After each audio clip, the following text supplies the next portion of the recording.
est un peu plus complexe.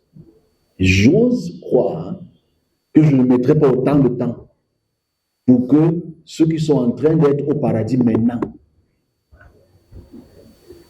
et que maintenant, il y en a qui sont au paradis maintenant. Non, je me balade, je suis posé. En fait, je ne suis pas en train de dire qu'il y a quelqu'un qui est au paradis maintenant.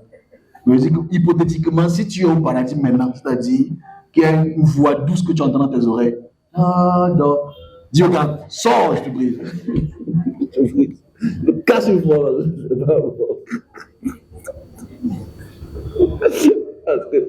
Bon, après qu'on aura des questions après, vous allez voir à quel point ce que j'ai dit au départ est très important pour vous et vos enfants. Surtout pour la société. Parce que je dis, mais si on est supposé être des leaders de demain, c'est des choses qu'il faut savoir. Sinon, on va développer un égoïsme capitaliste. En fait, vous savez que si je développe quelque chose, je veux être le plus riche, je veux avoir le monopole. Le monopole ne sert à rien, parce qu'on va tous.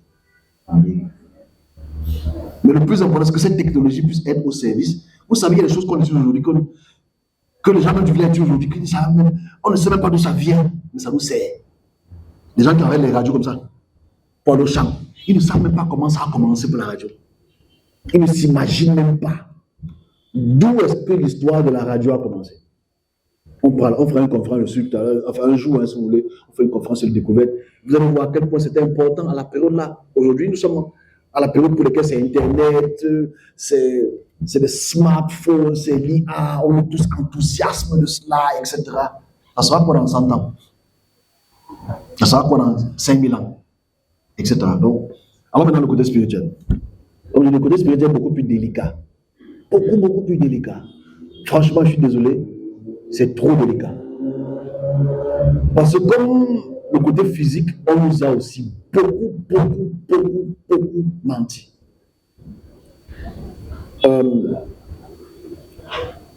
Spirituellement, il y a des facteurs à prendre en considération. Je ne sais pas si on va pouvoir les faire aujourd'hui parce qu'il est à 11h.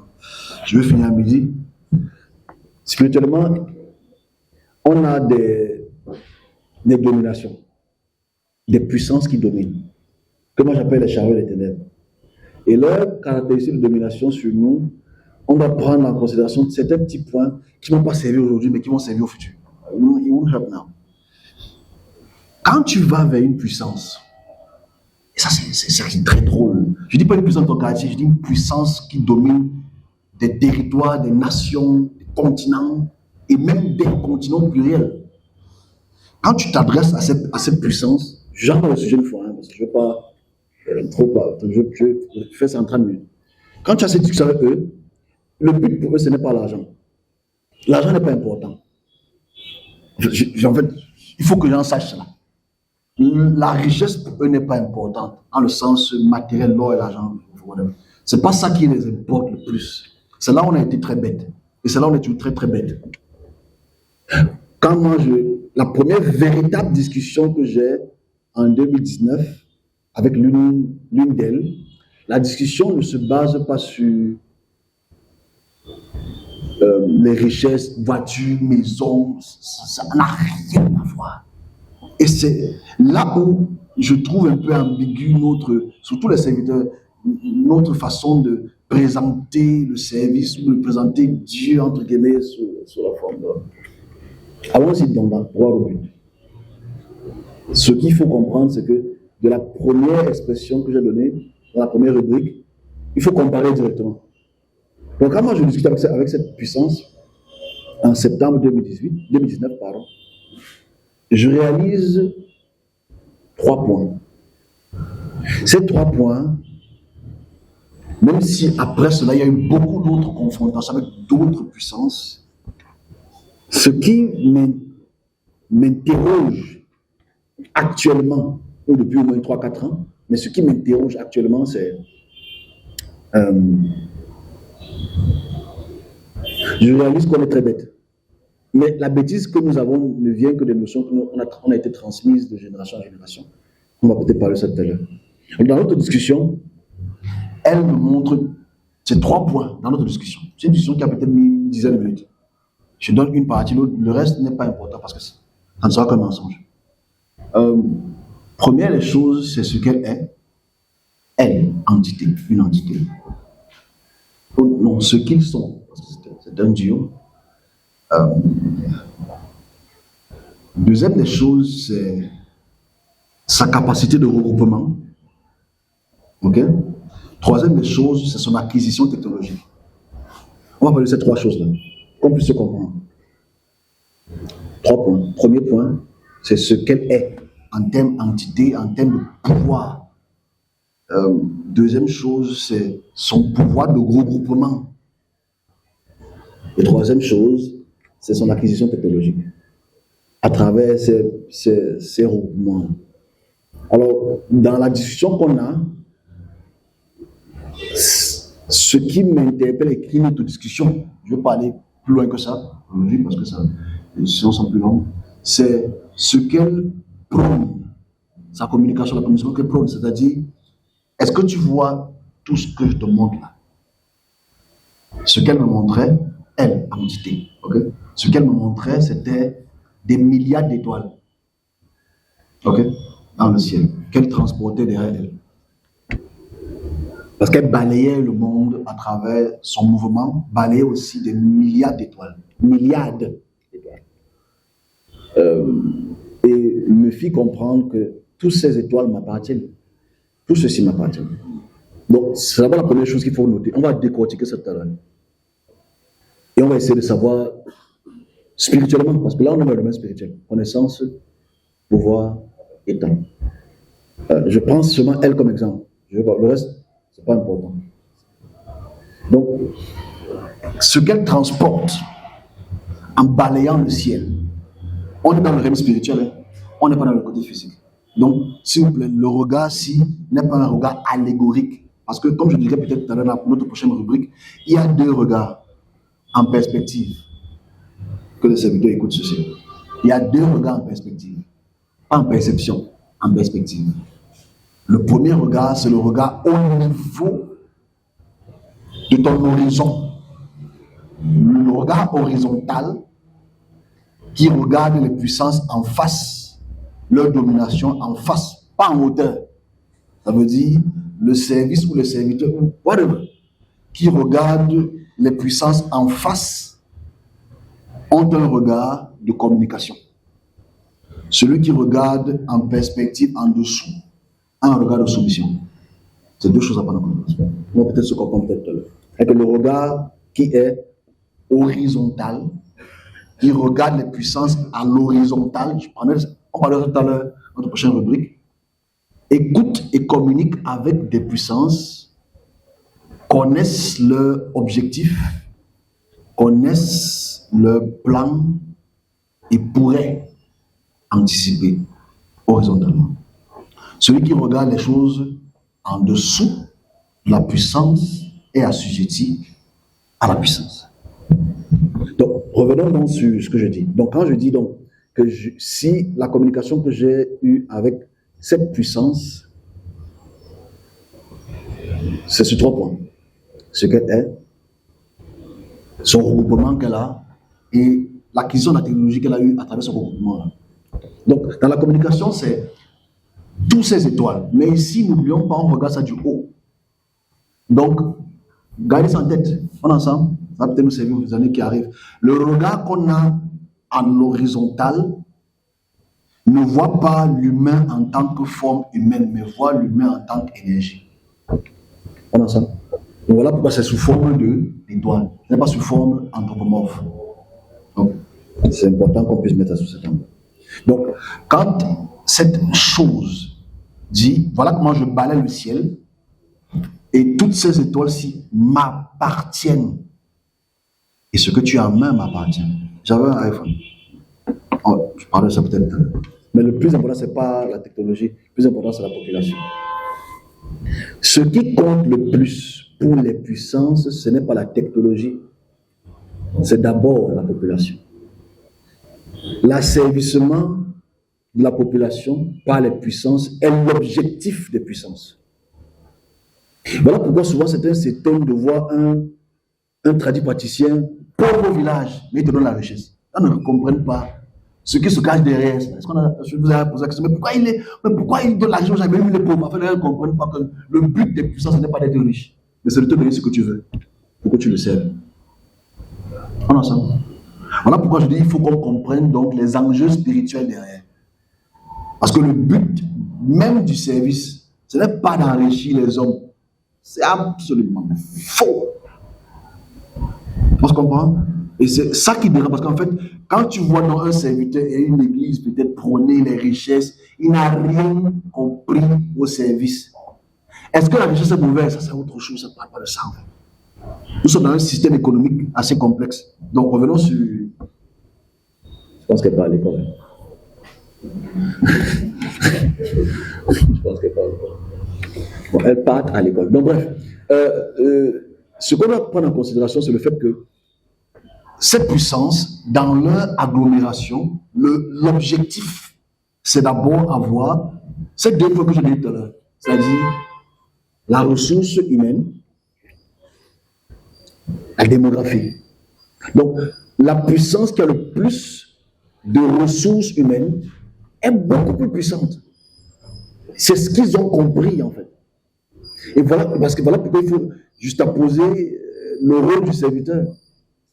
Parce que là, maintenant, on est dans une chose qui est un peu technique, parce que l'autre côté, c'était peut-être assez visible. Cette puissance, elle est britannique, britanno-américaine. C'est la puissance occidentale, qui dure depuis près de 600-700 ans, qui a graduellement progressé avec la technologie, mais qui a amassé le plus de personnes. Parce que simplement, il faut le dire, je l'ai expliqué en 2020-2021, c'est qu'il faut savoir qu'en 1707, Queen Elizabeth devient la femme la plus puissante au monde. Pourquoi? Parce que, outre-mer, voilà pourquoi on appelle, qui comprend ce qu'on appelle Greenwich Meridian Time, GMT. Tout se passe en Grande-Bretagne. C'est le calcul qui se passe en Grande-Bretagne qui a déterminé que le centre de la Terre, c'est la Grande-Bretagne. Pourtant, c'est faux. Même le côté temporel de 24 heures. Bon, vous devez savoir, je sais que j'aime trop donner un peu de connaissances comme ça. La Terre tourne en un jour, c'est combien de temps? Un jour prend combien de temps? Tout le monde ici va dire 24 heures, c'est faux. C'est 23 heures, 56 minutes, 4 secondes. C'est 23 heures, 56 minutes, 4 secondes. Mais il y a des compensations qu'on fait à cause du fait que la Terre qui tourne autour d'elle-même, qui tourne autour du Soleil, il y a des périodes pour lesquelles la Terre est près du Soleil, il y a des moments où la Terre est loin du Soleil. Et quand la Terre est près du Soleil, la Terre tourne moins vite que quand elle est loin du Soleil, la Terre tourne plus vite. Donc il y a une compensation temporelle. Donc on a donc ajouté 3 minutes et 56 secondes avec le temps. Bon, c'est pas grave, mais bon, gardez ça comme information, ça va vous servir pour acheter le pain. Okay. Mais c'est juste pour faire comprendre qu'en fait, c'est eux qui ont décidé. Parce qu'il faut savoir qu'en 1707, jusqu'à la période de la fin de la Première Guerre mondiale, la Grande-Bretagne était le pays qui ne dormait jamais. Depuis l'Australie jusqu'au Canada. Il n'y avait pas de coucher de soleil. Ça veut dire qu'il n'y avait pas de lever de soleil. Parce que c'est le pays qui possédait le plus d'humains sur Terre en termes de colonies. Vous devez le savoir. Après, c'était la France. Right? Donc, voilà pourquoi elle a dominé le monde pendant ce temps-là. Donc, la réalité est celle-ci. Le plus important, c'est d'avoir la population spirituelle. Cette masse spirituelle qui est trop importante pour les puissances. Et celui qui détient la masse, que ce soit les territoires tutélaires, que ce soit les territoires nationaux, bien internationaux, etc., c'est celui qui a la domination. Mais le revers est complexe, my friends. Comme tu dis, on n'a pas beaucoup de temps pour ça. J'introduis juste un sujet encore, peut-être on va parler de ça la prochaine fois, je suppose. C'est à quoi leur servent ces populations? Qu'est-ce qu'ils font avec ces milliards d'étoiles, ou de lumière, ou d'humains, dans leurs différents domaines respectifs? Qu'est-ce qu'ils en font? Ou qu'est-ce qu'elles en font? On a des questions à se poser. La réponse, je les ai, ce n'est pas un problème. Mais il faut d'abord qu'on mette ça aussi dans notre pensée. Parce que derrière la puissance de cette puissance-là, que j'ai dit tout à l'heure, il y a le christianisme dedans. Parce qu'elle a dominé par le christianisme. Est-ce qu'on en sait? Cette puissance américo-britannique, a dominé à travers la technologie par la puissance chrétienne, dont la puissance chrétienne se trouve inscrite à l'intérieur de leur ADN. Voilà comment ils ont pu dominer spirituellement. Mais la réalité est que toutes ces étoiles, c'est ça qui est très grave, my friends. Ces étoiles ne sont pas sous le regard physique, anthropomorphe, mais ces regards sont sous le prisme de l'énergie, de ce que vous appelez âme. Bon, ça veut dire, où vont tous ces âmes? Parce que je veux qu'on pousse la réflexion, c'est qu'en fait, aujourd'hui, si ce que je dis, parce que je peux mentir aussi, parce que je veux l'argent. Après, on va me payer 10 000, ok? Chacun doit 10 000. Mais je dis, où vont tous ces âmes? C'est-à-dire, en fait, si elle te dit que je possède toutes ces personnes-là, toi tu dis que tu es au paradis. Il y a un vrai problème. Parce que physiquement, elle te domine, elle te le dit que je te domine. Ce n'est pas un débat dans sa domination. La domination n'est pas un débat. Linguistiquement, ce n'est pas un débat. Technologiquement, ce n'est pas un débat. Spirituellement, ce n'est pas un débat. Tu pries son Dieu. Mais tu dis que tu es libre. Donc, un vrai problème qu'on doit mettre sur la table, surtout les serviteurs, et de se poser la question, nous sommes sous quelle domination spirituelle? Comme j'ai écouté ce matin, on dit, depuis que Jésus est mort, Satan n'a pas toute la domination, mais il passe par les hommes pour dominer. Mais ça, c'est le banga spirituel généralisé. C'est-à-dire, tu ne vois pas la réalité en face. On veut se mentir qu'il est mort, mais comme il est mort, Satan encore domine un peu. Jésus a dominé quand? Je veux dire, quand? Au sens pur du terme.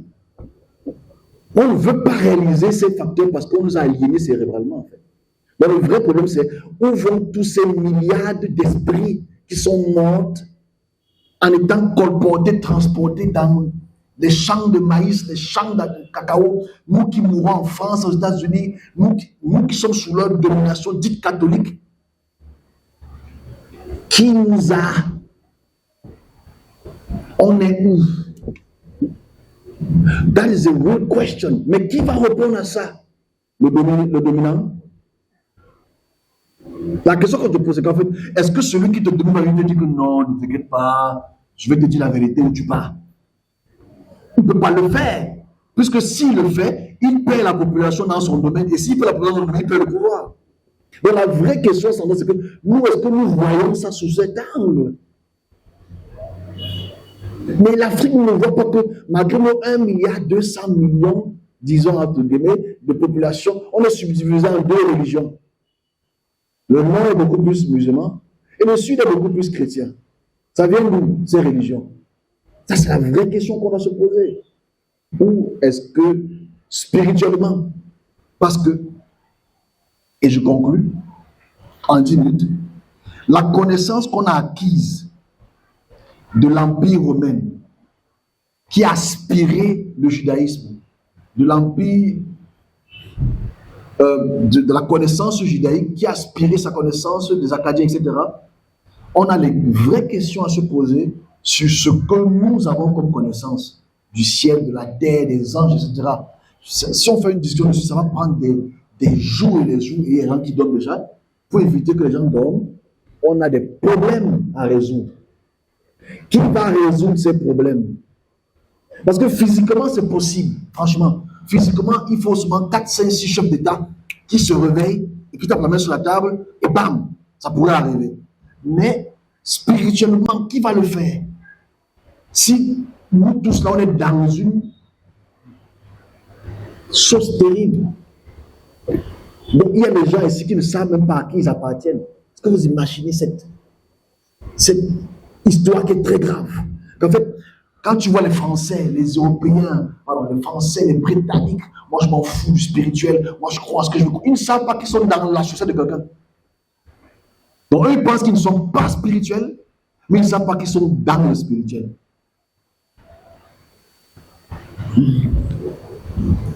Dans la communication qu'il y a eu, j'expliquerai ça hors caméra. Je vais expliquer ça hors caméra. Donc en fait, moi je me dis juste qu'il faudrait qu'à notre RSI, que le serviteur joue son rôle dans la bonne connaissance. Parce que chaque bonne connaissance te donne la bonne puissance et qui te permet spirituellement de gérer ton temps. Donc, est-ce que nous, en tant que serviteurs, nous en tant que dite église, comme les gens appellent ça malencontreusement, qu'est-ce que nous apportons dans la connaissance? Qu'est-ce que nous apportons en termes de connaissance? Je voudrais qu'on en parle aujourd'hui. Qu'est-ce que nous apportons dans la connaissance? Qui est même pouvoir? Parce que hier, quand je méditais dessus, on m'a dit deux petites choses. On m'a dit, voilà. Okay? On m'a dit deux petites choses. Les choses qu'on m'a dit, c'est très simple. Spirituellement, si le focus est spirituel, vu que le spirituel prend plus de temps que le physique, ça veut dire quoi? C'est-à-dire, tu as 70 ans de vie, 80, 100 même. Si tu veux 180 si tu veux, mais après tu meurs. Tu restes spirituel. Donc la base même d'abord, c'est d'abord comment gérer le spirituel pour être spirituel. Comment gérer le spirituel pour suivre son chemin spirituel. Parce qu'après cette vie, ces étoiles qui sont déjà mortes, qui font partie de l'église, ils sont déjà morts, mais ils sont dans leur domaine. Qu'est-ce qu'ils font dans ce domaine? Qu'est-ce que nous savons qu'ils font dans ce domaine? Comment est-ce que le serviteur va encore faire la même connerie pour vous mettre encore dans ce domaine? That's the problem we have. On s'assoit sur quelle chaise pour parler? Enfin, qui sont ceux qui devraient avoir l'autorité de parler de ce type de sujet aussi sensible? Au XVIIe, XVIIIe siècle, en Europe, c'est les francs maçons qui dominaient. Il fallait que tu mettes les gants blancs. Bon, c'est les gants blancs. Qui connaît Mickey ici là? Qui sait pourquoi Mickey met les gants blancs? Ben, c'est la franc-maçonnerie. Bon, ceux qui ne savent peut-être pas. Mais les amis qui ont les gants blancs, c'est les francs-maçons. Mais en Europe, les francs-maçons, c'était normal. C'est tout à fait normal. Aujourd'hui, c'est en train de tomber. Qui prend le pouvoir maintenant? Donc voilà, il faut comprendre comment le monde est en train de jouer pour absorber le maximum d'individus. Parce qu'au fond, je conclue, l'argent n'est pas le plus important pour les puissances. L'or, tout ça, ce n'est pas le plus important pour les puissances. C'est vous qui êtes important. C'est vous qui êtes important. C'est vous en tant qu'individu. Et comme vous avez été créé pour la majeure partie, parce qu'il y a des gens qui sont nés sans oreilles, il y a des gens qui naissent sans oreilles, génétiquement, il y a des gens qui naissent aveugles, génétiquement, il y a des gens qui naissent muets, génétiquement, c'est possible. Mais pour ceux qui entendent et qui voient, c'est ton choix de faire. C'est à toi de faire ton choix. C'est à toi de faire ton choix. Bon, on va te dire, fais ton choix en Christ, fais ton choix en Mohamed, fais ton choix en tel. La question centrale, c'est toute connaissance, et je conclue par là, doit apporter le bien à la société. Toute connaissance doit apporter le bien de la société. J'ai fini pour cette discussion. Que je voudrais que ça soit sociétal. Il faut qu'on parle un peu qu'on ait une discussion sociétale. Sur ce sujet, c'est deux sujets qu'on a évoqués tout à l'heure.